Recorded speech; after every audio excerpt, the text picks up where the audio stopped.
Press conference का मकसद ये है कि जो भी रिसेंटली कुछ डेवलपमेंट्स है उस पर आपसे बातचीत की जाए। सबसे पहले तो एक हमारे सहाफ़ी शोएब बर्नी साहब को कल उनको एक गोली लगी है, उसकी मजम्मत करते हैं और हम केयर टेकर गवर्नमेंट से ये अपील करते हैं कि फौरी तौर पर फिलफौर उन लोगों को गिरफ्तार किया जाए जो इसके पीछे थे। जो सबसे इम्पोर्टेंट बात है आज कि PP 163 लाहौर NA पे चेयरमैन बिलावल भुट्टो जरदारी साहब इलेक्शन लड़ रहे हैं और वहाँ के सूबाई हलके पे फयाज भट्टी साहब को पाकिस्तान पीपल्स पार्टी ने टिकट दी है। तो उनको जो सिंबल तीर का मिलना चाहिए था उसकी जगह पे उनको केतली जो है वो सिंबल दी गई है, जो कि सरासर नाइंसाफ़ी है, नाकाबिले बर्दाश्त है। और हम समझते हैं कि इलेक्शन कमीशन ऑफ पाकिस्तान को फौरी तौर पर सख्ती के साथ इस चीज़ पे नोटिस लेना चाहिए और इलेक्शन कमीशन ऑफ पाकिस्तान फौरी तौर पर इस तरह की या इस समेत कोई भी जो कार्रवाई है वो बंद किया है। पीपुल्स पार्टी नहीं चाहती कि हमें कोई नाजायज़ फ़ायदा दिया जाए। पीपुल्स पार्टी चाहती है कि हमें बाय लॉ जो कानून में हमारे फ़ायदे हैं या हमारे हुकूक हैं वो हमें दिए जाएं। हम किसी out of the way favour के तलबगार नहीं हैं, लेकिन हम ये ज़रूर चाहते हैं कि जो इलेक्शन कमीशन ऑफ पाकिस्तान की जिम्मेदारी है उसको वो पूरा करे, क्योंकि हमें ये इम्प्रेशन है कि मुल्क में एक पार्टी जो कि चाहती है कि हर चीज़ उसके प्लेट में पेश करके दी जाए, जिसको प्रॉब्लम्स हैं, वो पॉलिटिकल पार्टी जो है वो शायद इस तरह के गिमिक्स के पीछे हो। क्योंकि इस वक्त मुल्क की सूरत हाल ये है कि पटवारी जो हैं वो बहुत बुरी तरीके से उनका जो ग्राफ है वो नीचे आ रहा है डे बाय डे। आप देखें कि सिंध, बलूचिस्तान और खैबर पख्तूनख्वा में PMLN का वजूद ही ख़त्म हो चुका है और पंजाब में लोग मुकम्मल तौर पर PMLN को नापसंद कर रहे हैं, PMLN की पॉलिसीज़ को नापसंद कर रहे हैं, PMLN की पॉलिटिक्स को नापसंद कर रहे हैं। जो तर्ज हुक्मरानी वो डिक्टेटराना सोच PMLN अपनी सियासत में लेके आ रही है उसको भी लोग नापसंद कर रहे हैं। और अगर हम समझते हैं इस तरह के हरबे फौरी तौर पर इसको रोकना चाहिए। हम समझते हैं कि हर पॉलिटिकल पार्टी जो है वो अपने इलेक्शन कॉन्टेस्ट करे और उसके बाद फिर जो भी अवाम फैसला करे वो लोग चुन के सामने आए और वो आके अपनी हुकूमत बनाए। लेकिन अगर एक जमात जो कि उसी माइंड सेट के साथ काम कर रही है, अभी मैं एक और चीज़ भी कह दूं कि PMLN जिस तरह की कैंपेन कर रही है या वो शुरुआत करने की कोशिश कर, अभी तक तो वो घर पे ही बैठे हुए हैं, घर से बाहर नहीं निकल रहे। उसमें जो उन्होंने काम नहीं किया उसका क्रेडिट लेने की भी वो कोशिश कर रहे हैं, जो कि उनके सोशल मीडिया पे कुछ चीज़ नज़र आई हैं। ये चीज़ वाज़ेह है। हम नहीं कहते कि जी अगर आपने कोई सड़क बनाई तो आप सड़क की तशहीर करो, भले आपका हक है, लेकिन जो काम आपने नहीं किए हैं वो काम के अगर आप क्रेडिट लेने की कोशिश करेंगे तो मैं समझता हूँ इंग्लिश में से चीटिंग कहते हैं, उर्दू में से धोखेबाजी कहते हैं और फरेब कहते हैं। तो मैं गुजारिश करूँगा कि कोई भी पार्टी धोखेबाजी और फरेब ना करे, जो काम आपने किए उसको करें। अगर कल को, जो कि मैं देख रहा हूँ और जो सोशल मीडिया में नज़र भी आ रहा है, उनकी चीज़ें बता भी रही हैं कि अगर PMLN की लीडरशिप ये क्रेडिट उठाने की कोशिश करे कि एटमी ताकत इस मुल्क को उन्होंने बनाया, तो ये सब बच्चे को पता है कि इस मुल्क को, पाकिस्तान को एटमी ताकत शहीद जुल्फ़िकार अली भुट्टो साहब ने बनाया, जिसकी उन्होंने बहुत बड़ी हैवी प्राइस अपनी जान की सूरत में दी है। शहीद जुल्फकार अली भुट्टो ने इस मुल्क को दुनिया के सामने खड़ा कर दिया एटमी ताकत बनाकर, और उसकी कीमत उन्होंने अपनी कीमती जान देकर दी है। अगर इसी तरीके से PMLN ये कह रही है कि जी CPEC, तो पाकिस्तान के बच्चे को पता है कि जिसने दौरे प्रेसिडेंट आसिफ अली जरदारी साहब ने चाइना जाके किए CPEC के लिए, चाइना और पाकिस्तान की दोस्ती के लिए, और उस पर फिर एक अजीम मंसूबा CPEC बनाया जाए, वो क्रेडिट सिर्फ पाकिस्तान पीपल्स पार्टी को जाता है। मैं कल इनके सोशल मीडिया पे एक चीज देख रहा था, थरकोल को भी अपने खाते में डाल के बैठे हुए। पाकिस्तान के बच्चे को पता है कि शहीद मोहतरमा बेनजीर भुट्टो साहिबा ने थरकोल का प्रोजेक्ट शुरू किया। पाकिस्तान के बच्चे को पता है कि उसको बाद मियां नवाज शरीफ साहब ने उस प्रोजेक्ट को बंद किया, ये कह के कि नहीं, सिंध में प्रोजेक्ट नहीं बनना चाहिए और ये प्रोजेक्ट नहीं चलेगा।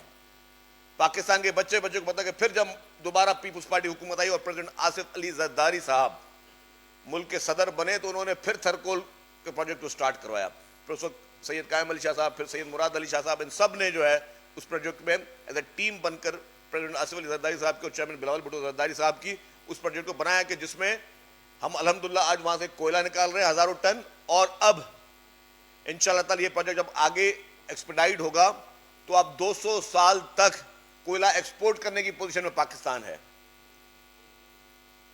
जिस सूबे को आप पसंद तक नहीं करते थे, जिस सूबे में आप लोग कभी आते भी नहीं थे, अब उसके प्रोजेक्ट का भी क्रेडिट आप लेने की कोशिश कर रहे हैं, आवाम को आप बेवकूफ बनाने की कोशिश कर रहे हैं। तो जो आपने किया है, जो 2-4 सड़कें अपने घरों में, अपने मोहल्लों में बनाई हैं, आप उसको भले तशहीर करें, लेकिन जो काम आपने नहीं किए उसका क्रेडिट आप नहीं ले सकते, नहीं लेना चाहिए आपको। बड़े अफसोस की बात है कि आप पराए कामों के भी क्रेडिट खुद लेने की कोशिश कर रहे हैं। ये तो मैं पहले भी कहता हूं, खुदा का शुक्र है आपने ये क्रेडिट नहीं लिया कि पाकिस्तान भी आपने आजाद करवाया था। ये बच्चे को पता है कि इस मुल्क में किसने क्या किया है। तो पाकिस्तान पीपुल्स पार्टी इस वक्त वाहिद मुल्क की जमात है जो कि सीरियसली इलेक्शन मोड में है। चेयरमैन बिलावल भुट्टो जरदारी साहब आज से 1 माह पहले से ही इलेक्शन मोड में है। PTI और PMLN इलेक्शन से भागने की कोशिश कर रहे थे। PTI ने मुख्तलिफ कोर्टों के राब्ते किए कि इलेक्शन डिले हों। PMLN आज दिन तक उस सख्ते से नहीं निकल पाए। ये लोग, जो पंजाब की आवाम का रेस्पॉन्स है, आज दिन तक PMLN एक सख्ते में है, एक परेशानी में है कि जी इस वक्त हो क्या रहा है। वो भी इस वक्त इलेक्शन के मोड में नहीं जा पा रहे हैं।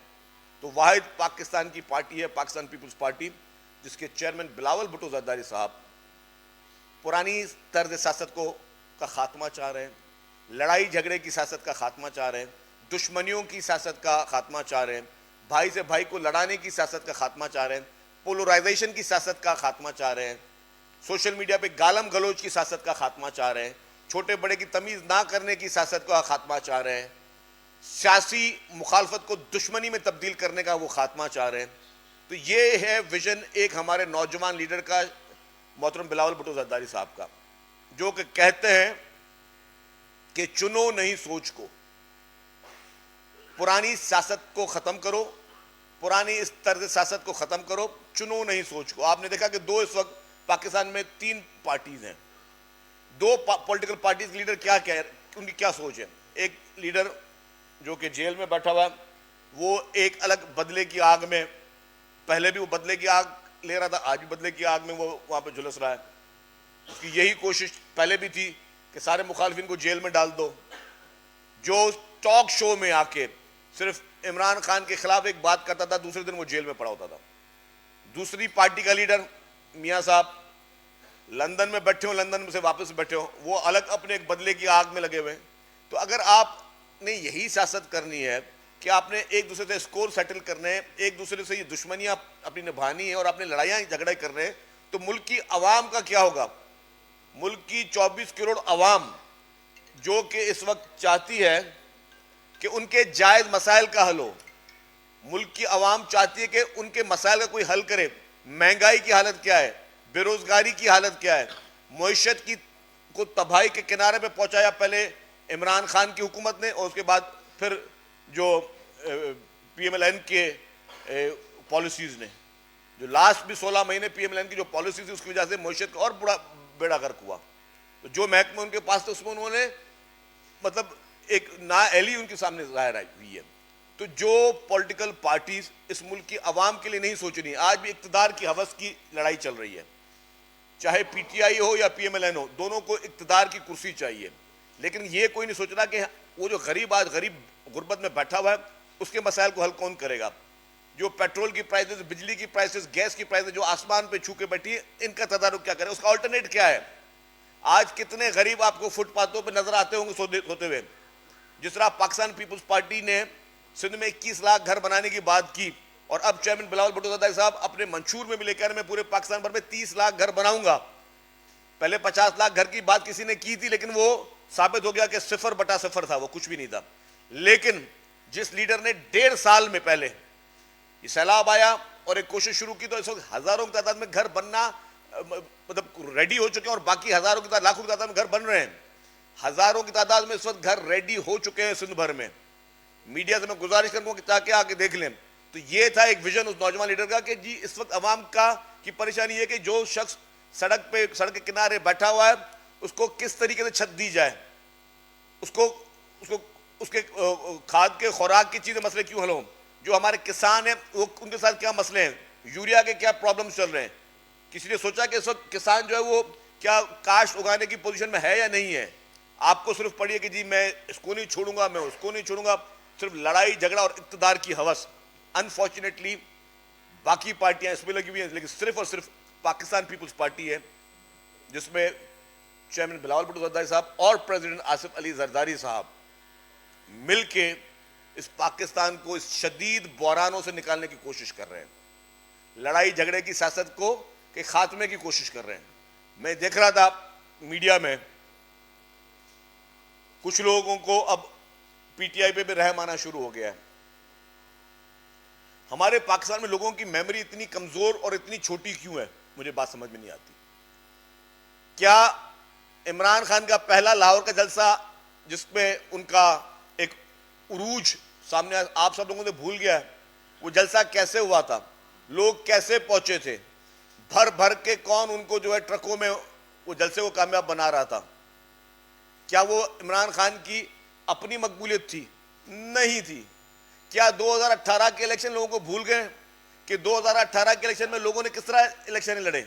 मैं आपके सामने एक छोटा सा वर्कर बैठा हूं, मैंने जेल से इलेक्शन लड़ी, मैं जेल में मौजूद था, जेल से बैठ के मैंने इलेक्शन लड़ी। अल्हम्दुलिल्लाह पीपुल्स पार्टी की वजह से, पीपुल्स पार्टी की लीडरशिप की मकबूलियत की वजह से मैंने जेल से इलेक्शन वो जीती। तो क्या वो आज शख्स जो 2-3-4 महीने से जेल में बैठा हुआ है उसमें वो उसको लोग बोलेंगे यार बहुत बड़ी कुर्बानी दे दी उसने। जो लीडरान 11-11 साल तक जेल में रहे, जो पार्टियों की लीडरशिप ईद की रातों को जिनको घसीट के हॉस्पिटल से जेल भेजा गया, जिन लोगों ने जेलों से इलेक्शन लड़ी, प्रेसिडेंट आसिफ अली जरदारी साहब 2 दफा जेल से इलेक्शन लड़के जीत चुके हैं। एक दफा वो नेशनल असेंबली की सीट उन्होंने जेल से जीती, एक दफा सेनेट की सीट उन्होंने जेल से जीती। तो जिन लीडरों ने जेल से बैठ के इलेक्शन की तो कौन सी बड़ी बात है। सिंपल पे बात आई तो यार सबसे बड़ा जुल्म तो पाकिस्तान पीपुल्स पार्टी के साथ हो चुका है। पीपुल्स पार्टी हमारे कायद शहीद जुल्फकार अली भुट्टो साहब का सिंबल तलवार था, हमसे वो छीन के हमें तीर दिया गया, हमसे हमारा सिंबल छीना गया, हमें हमारी पार्टी के नाम पर इलेक्शन लड़ने से रोका गया। हमने तो कभी इलेक्शन से नहीं भागे, हमने तो कभी रोना धोना नहीं किया, हमने तो कभी परेशानी नहीं की। हाँ, कुछ पार्टियों को हमेशा थोड़ी परेशानियां रहती है। मैं समझता हूं कि पीएमएलएन को भी थोड़ी परेशानी रही, फिर उनके जब भी उनको थोड़ी परेशानी पीएमएलएन को हुई है उनकी लीडरशिप मुआहदे करके मुल्क से बाहर चली जाती है। और ये फैक्ट है, छुपाने की बात में डॉक्यूमेंट मौजूद है।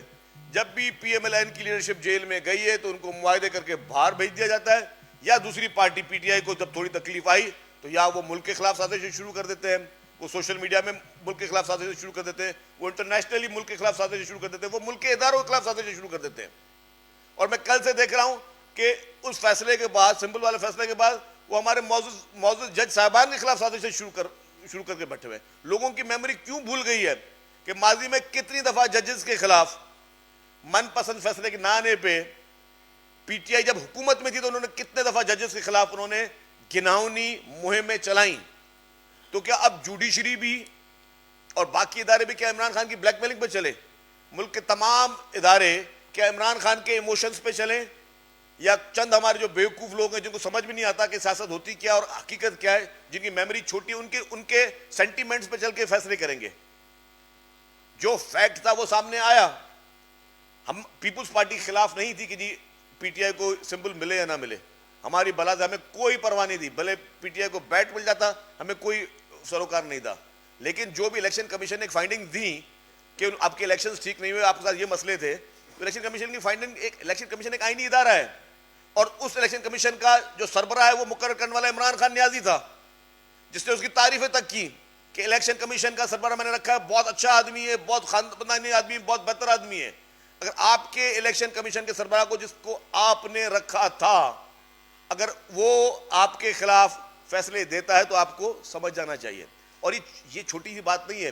मैं समझता हूं इलेक्शन कमीशन ने भी इमरान खान की ब्लैकमेलिंग में आके बहुत डील दी, वरना पीटीआई का जो फैसला था वो फैसला फॉरेन फंडिंग केस में क्लियर था। अगर फॉरेन फंडिंग केस पे प्रॉपर इंप्लीमेंटेशन होती तो इमरान खान हकीकी तौर पे सियासत से बाहर होते, क्योंकि जो चीज पाकिस्तान के कानून में ममनू थी वो हरकतें भी पीटीआई ने की और इसराइल और भारत जैसे ममालिक से पैसे लिए, एस्टेब्लिश्ड बात है। आज आपको इमरान खान मासूम नजर आता है, लोग कहते हैं जी वो मासूम है। भाई किस चीज का मासूम है? 2018 में जिस तरह धांधलियां हुई, आरटीएस बिठाए गए, मैंडेट पर डाके मारे गए, ये मेरे कराची के जनरल्स बैठे, इन्होंने कराची की इलेक्शन देखी थी, किस तरह कराची की इलेक्शन में धांधली के अंबार किए गए, जीती हुई सीटों को हरवाने में तब्दील किया गया, पूरे पाकिस्तान में ये हुआ। फिर जहाज भर भर के लोगों की वफादारियां तब्दील की गई। इमरान खान कभी भी वजीर आजम नहीं था, इमरान खान के पास कभी भी अक्सरियत नहीं थी वजीर आजम की, फिर बाकी पार्टियों को जबरदस्ती शामिल करवा के उसको हिमायत दी गई और उस हिमायत के बावजूद भी उसके पास अक्सरियत नहीं थी। फिर नंबर गेम में गलत नंबर असेंबलीज में पेश करके और लोगों को जबरदस्ती जदोकोब करके वो लॉज पास करवाए गए, जिसका एतराफ इमरान खान खुद कर चुका है। तो अगर वो इतना ही इमरान खान को कुछ लोग जो प्रेज कर रहे हैं, मुझे बात समझ में नहीं आई कि वो इतना ही कौमी हीरो था और बड़ा उसूली आदमी था, तो उस वक्त वो क्यों उन बैसाखियों के सहारा लेकर वो अपनी कानून साजियां कर रहा था, या इक्तदार की कुर्सी पे बैठा था और इक्तदार के हवस में पागल होके चल रहा था। और वही काम उसकी बुनियाद पीएमएलएन ने डाली है। पीएमएलएन की लीडरशिप भी वही तरीकेकार माजी से कर चुकी है। पीएमएलएन का वजूद किस तरह हुआ, पीएमएलएन की सियासत किस तरह हुई, और जिस तरह वीवीआईपी प्रोटोकॉल में जहाज से मियां नवाज शरीफ साहब उतरे और एयरपोर्ट पे उनसे साइन लिए जा रहे थे। मुझे अपना भी याद है कि हम भी इस्लामाबाद एयरपोर्ट पे उतरे थे, हम भी वॉलंटियरली आए थे, हम तो सजा याफ्ता भी नहीं थे, जमानत लेके आए थे। तो हमारे साथ तो इस्लामाबाद एयरपोर्ट पे क्या सलूक हुआ, वही मियां नवाज शरीफ के साथ अपने वीवीआईपी प्रोटोकॉल में सजा याफ्ता शख्स के साथ आपने क्या सलूक किया। तो फर्क तो नजर आ रहा है वीवीआईपी ट्रीटमेंट का। तो कहने का मकसद यह है कि इस वक्त अगर सारी पॉलिटिकल पार्टीज का आपस में मुआवजा किया जाए तो वाहिद पॉलिटिकल पार्टी है पाकिस्तान पीपुल्स पार्टी, जिसने हमेशा अवाम की ताकत पर यकीन रखा है, अवाम के हुकूक की बात की है, साफ शफाफ इलेक्शन की बात की है। और पीपुल्स पार्टी की कोई इस तरह की हिस्ट्री नहीं है कि पीपुल्स पार्टी ने कभी भी चोर दरवाजे से इक्तदार में आने की कोशिश की हो। बाकी जो पॉलिटिकल पार्टीज पीपुल्स पार्टी से मुकाबला कर रही हैं, उन सब की ये हिस्ट्री है कि उन्होंने सिर्फ और सिर्फ चोर दरवाजे से इक्तदार हासिल किया है, गलत तरीके से इक्तदार हासिल किया है, झूठ से इक्तदार हासिल किया है। और कभी कोई लाडला रहा है, कभी कोई लाडला रहा है। लाडला 1 और लाडला 2 इनकी आपस में जो है वो मुकाबले रहे।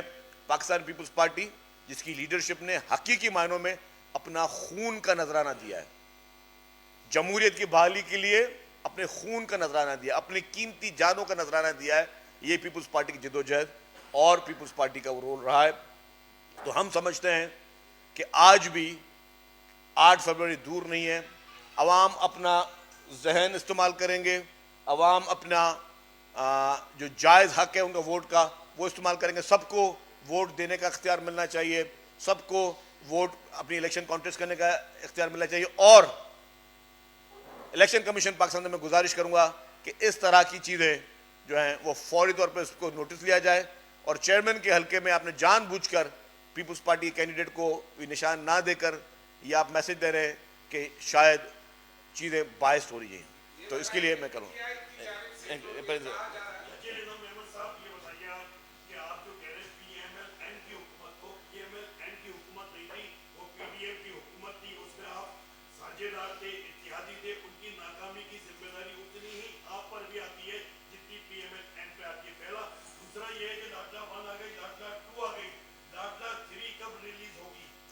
देखिए जी, पहला सवाल आपका, वो पीडीएम की भी अगर हुकूमत हुई तो पीडीएम में भी पीपुल्स पार्टी शामिल नहीं थी। तो आपकी मैं थोड़ी तस्वीर कर दूं, पीपुल्स पार्टी सुन तो लें, हाँ मैं उस पर आ रहा हूँ। पीडीएम के पीपुल्स पार्टी शामिल नहीं थी। पीपुल्स पार्टी के पास जो वजारतें थी उसकी कारकर्दगी की जिम्मेदारी पीपुल्स पार्टी पर आयद होती है। फॉरेन मिनिस्ट्री जिस तरह चली उसकी कारकर्दगी देख लें, बाकी जो महकमे पीपुल्स पार्टी के पास थे उसकी कारकर्दगी देख लें, जो महकमे पीएमएलएन के पास थे। अच्छा, मईशत की बात अगर मैं कर रहा हूं तो मैं अकेला तो नहीं कर रहा हूं। आज आप देखें मिफ्ता इस्माइल साहब क्या कह रहे हैं कि किसकी नाअहली की वजह से अवाम आज दिन तक पिस रहे हैं। दानियाल अजीज साहब क्या कह रहे हैं कि किसकी नाअहली की वजह से आज अवाम पिस रहे हैं। पीएमएलएन की अपनी लीडरशिप कह रही है कि पीएमएलएन की उस वक्त वजारत खजाना की नाअहल तरीन पॉलिसियां, नाकाम तरीन पॉलिसियां, आईएमएफ से सही तरीके से बातचीत ना करना, उस वक्त कभी उनको धमकियां देना, कभी उनसे उल्टी सीधी बार्गेनिंग करना, उसकी वजह से आज मुल्क के लोग महंगाई में पिस रहे हैं। पीएमएलएन किस मुंह से जाके अवाम से राब्ता करेगी, क्या बोलेगी? कि आखिरी में ये प्राइम मिनिस्टरशिप भी आपके पास थी, फाइनेंस मिनिस्ट्री भी आपके पास थी, आप नजर नहीं निकाल सकते। हाँ, पीपुल्स पार्टी एज ए इत्तेहादी थी तो पीपुल्स पार्टी ने अपने ग्रीवेंसेस कैबिनेट में 10 दफा रेज किए हैं। वो कैबिनेट के रिकॉर्ड का हिस्सा है। पीपुल्स पार्टी ने रेज किया कि जी महंगाई हो रही है, आप सही तरीके से चीजों को नहीं चला रहे, जो आपकी ब्रीफिंग्स हो रही है वो गलत हो रही है, इस तरह आवाम को रिलीफ नहीं मिलेगा। वो पीपुल्स पार्टी अपनी सारी चीजें कर चुकी है। जहां तक आपने बात की लाडला 1, 2 और 3 की, तो इस वक्त मुकाबला लाडले 1 में और 2 में ही है कि दोबारा 3 में कौन बैठना है। तो लाडले 1 और लाडले 2 जो हैं, जिन्होंने हमेशा चोर दरवाजे से इख्तियार हासिल किया, वही कोशिश करें। लेकिन पीपुल्स पार्टी जो कि जिसमें कहा इसका खून इस मुल्क में शामिल है, जिसके लीडरान ने अपने जान नजराने दिए इस मुल्क के लिए, वो कभी भी लाडले नहीं बने और ना ही उनको कभी बनने का शौक है। जी चांडू साहब को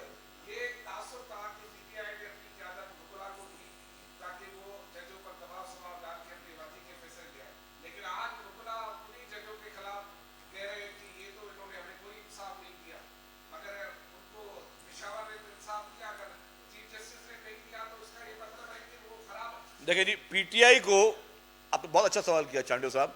पीटीआई को किस तरह की जुडिशरी चाहिए?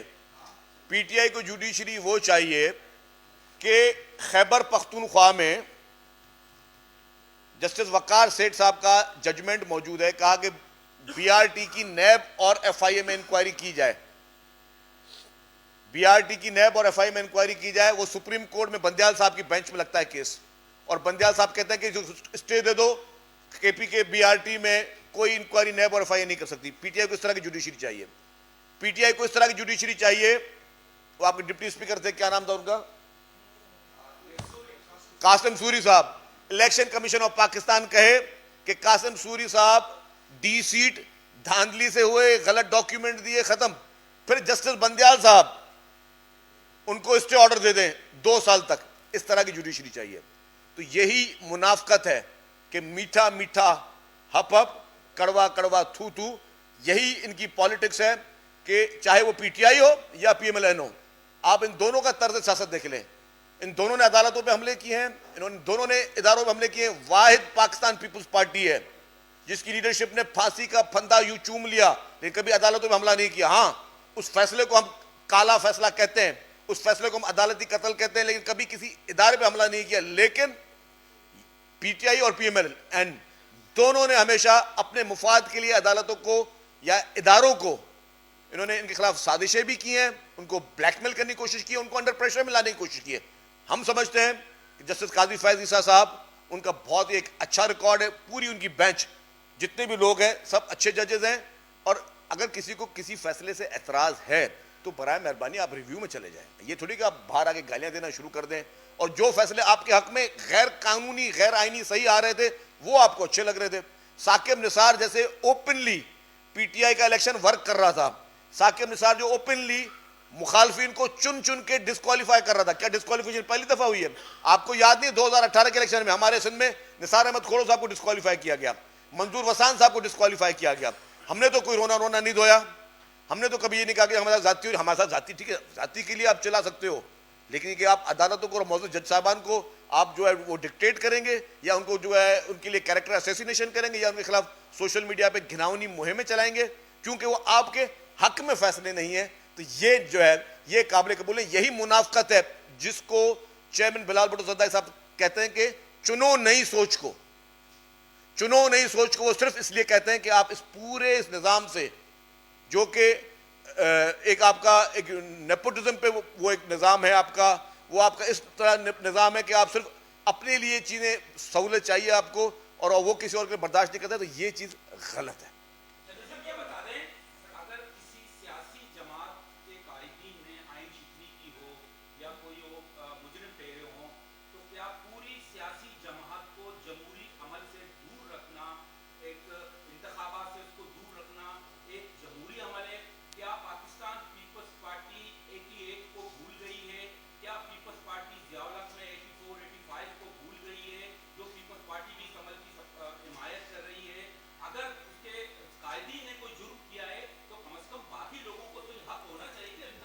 अच्छा,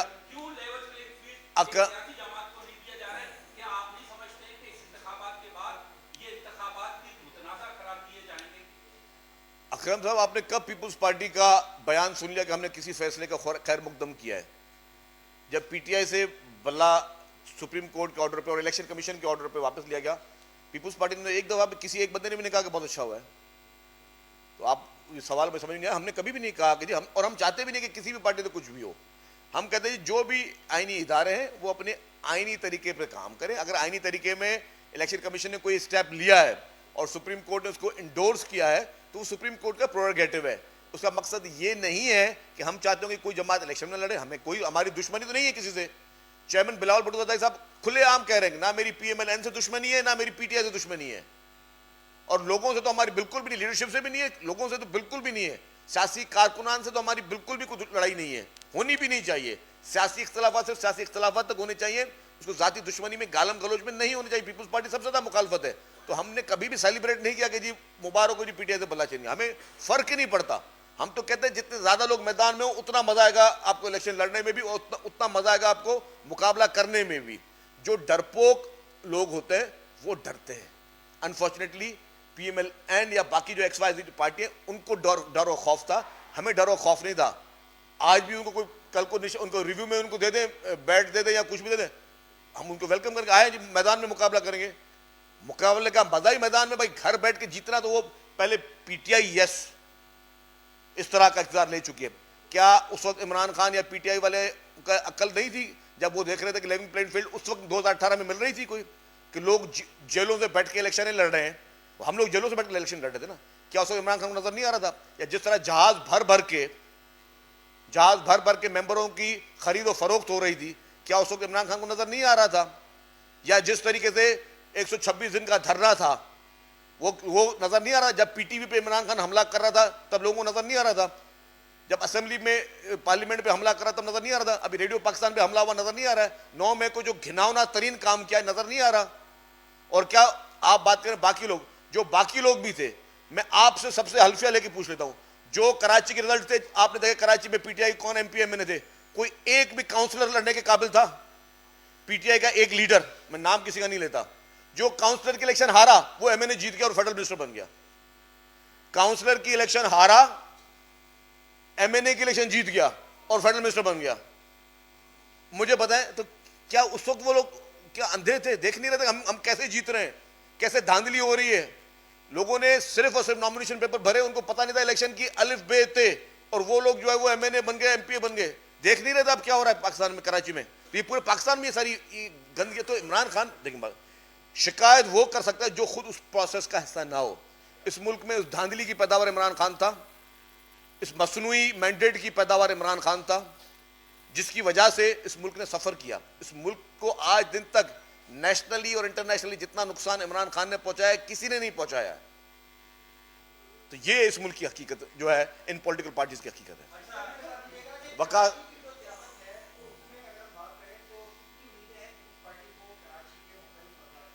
अगर आप आज भी कराची के लोगों की पल्स देख लें, आप मुझे छोड़ दें, मेरा ताल्लुक पाकिस्तान पीपुल्स पार्टी से है तो मैं ज़ाहिर है पीपुल्स पार्टी के हक में बात करूंगा।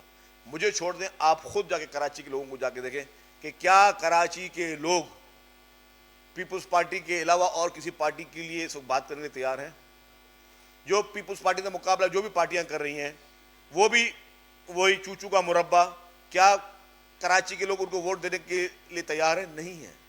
लोग, मैंने आप कहा देखें, नारे अच्छे होते हैं, सियासी सोच भी अच्छी होती है, सियासी शऊर भी अच्छा होता है, सियासी आइडियोलॉजी भी अच्छी होती है। लोग अब ये नहीं कहते कि जी हम सिर्फ सियासी नारे पे वोट देंगे, लोग कारकर्दगी पे भी वोट देने की बात करते हैं। हम कहते हैं अगर हमने अपने हलकों में कारकर्दगी नहीं दिखाई है तो बराए मेहरबान लोग हमें वोट ना दें।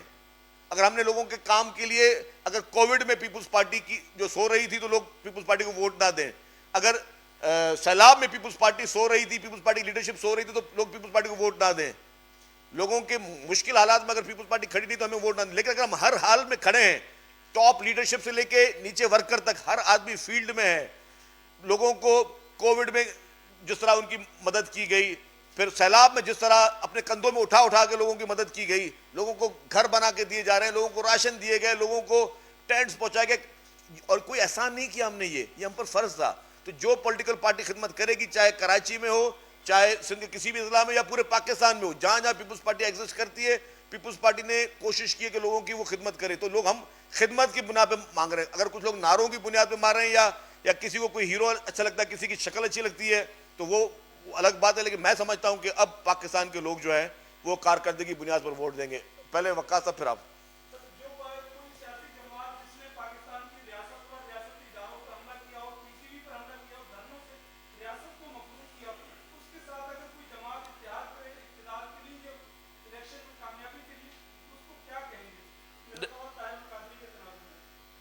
देखिए, मैं आपको एक बात बता दूं कि कोई भी पॉलिटिकल पार्टी अगर अपनी गलती से मान जाए, आपको याद है कि चेयरमैन बिलावल भुट्टो ज़रदारी साहब ने नेशनल असेंबली में क्या कहा था 9 मई के लिए, कि इमरान खान पहले आए और माफी मांगे जो 9 मई को उन्होंने किया है इस मुल्क के साथ, इस मुल्क की सालमें के साथ, इस मुल्क के इदारों के खिलाफ। पहले माफी मांगे, हम फिर आगे की बात करेंगे।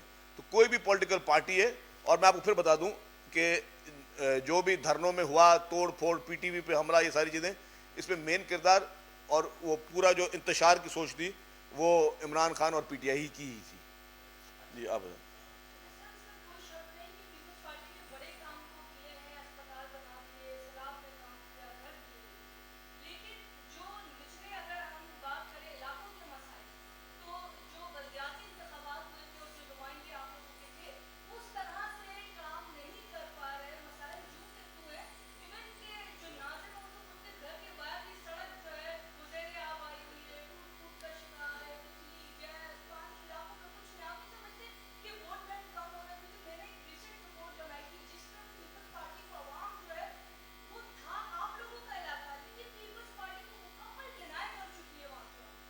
देखिए, मैं आपको एक बात बता दूं कि हर इलाके के अपने डायनामिक्स हैं। अच्छे, मतलब कुछ लोग हैं जो एक्टिव हैं, जो एक्टिव नहीं होते वो फिर उनको मसाइल फेस करना पड़ते हैं। अगर मैं एमपीए की सीट पीपुल्स पार्टी से लेके और घर बैठ जाऊं और अपने लोगों को पूछूं नहीं 5 साल के आप क्या कर रहे हो, तो लोग, मैं जाऊंगा ना अपना पार्टी का नारा लेके भी, शायद मुझे लोग वो उस तरह से रेस्पॉन्स नहीं करेंगे। ये सारी चीज़ डिपेंड करती है कि आप खुद क्या करते हो। पीपुल्स पार्टी में ये एक खास तौर पर चीज़ है, पीपुल्स पार्टी की लीडरशिप जो है वो बाकायदा फोकस रखती है। हम सबसे कारकर्दगी रिपोर्ट एक कौमी असेंबली के मेंबर से, एमपी से पूछते हैं, आप अपने हल्कों में क्या कर रहे हैं, क्या लोगों के साथ दुख सुख में खड़े हैं, क्या लोगों के मसाइल के लिए आप कोशिश कर रहे हैं। तो इस तरह बलदियात की आपने बात की, बलदियात में भी जो नुमाइंदे अच्छा परफॉर्म करेंगे अवाम उनको रेस्पॉन्स देंगे। अगर कोई एक या दो कोई ऐसा नुमाइंदा जो कि वो परफॉर्म नहीं करे तो अवाम उसको ज़रूर पूछेगा कि यार आपने ये परफॉर्म नहीं किया और क्यों नहीं किया। तो ये चीज़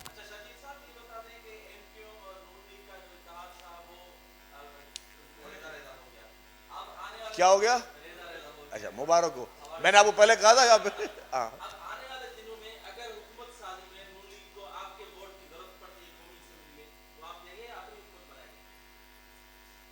आखिरी जुमला दोबारा बोले। नून लीग को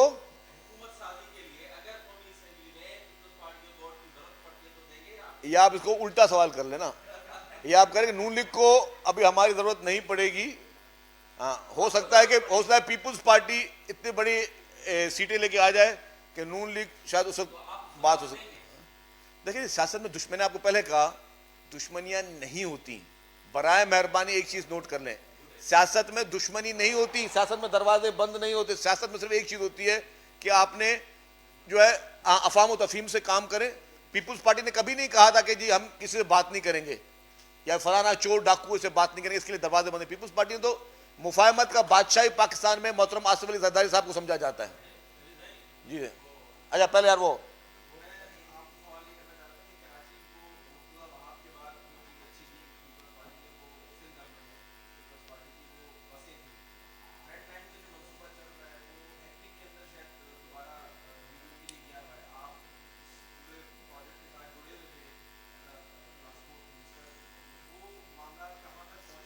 यार उसमें मैं आपको बताऊं, वो एक बड़ा मजेदार स्टोरी है ये।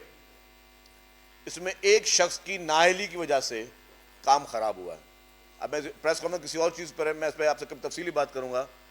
हमने उसके लिए कैबिनेट ने out of the way Karachi की रेड लाइन के लिए हम बहुत आगे तक जा चुके थे, कैबिनेट ने अप्रूव भी कर लिया था। वो एक शख्स था नायल जिसने कैबिनेट के मिनट्स को गलत वो इंटरप्रेट किया, जिसकी वजह से ये और फॉर ड्रैग हो गई है।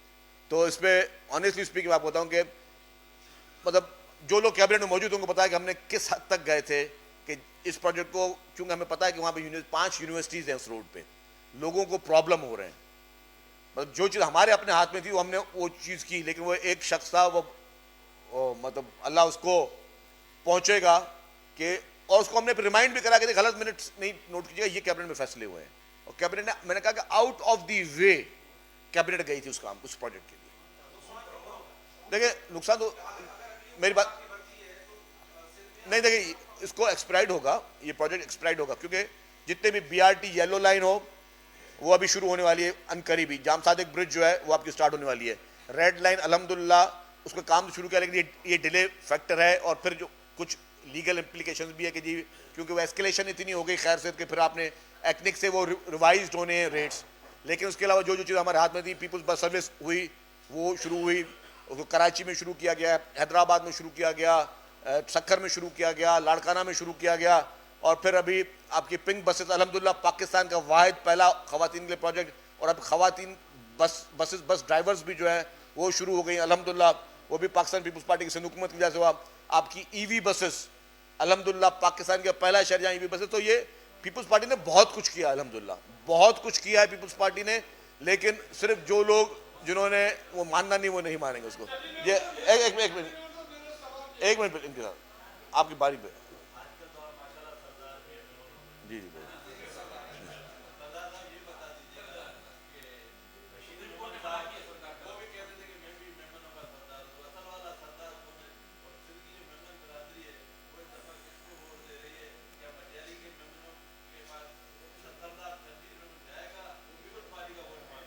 देखिए जी,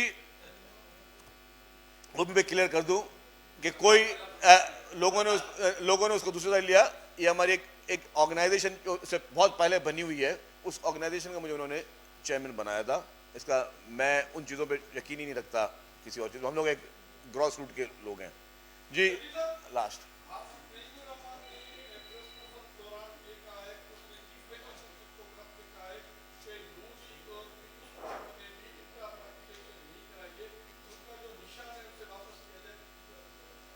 देखिए जी, उनके पूरा जायज़ हक है जिसको खत लिखें, और जो सवाल आएगा उसका हम जवाब लीगली देंगे। Thank you very much.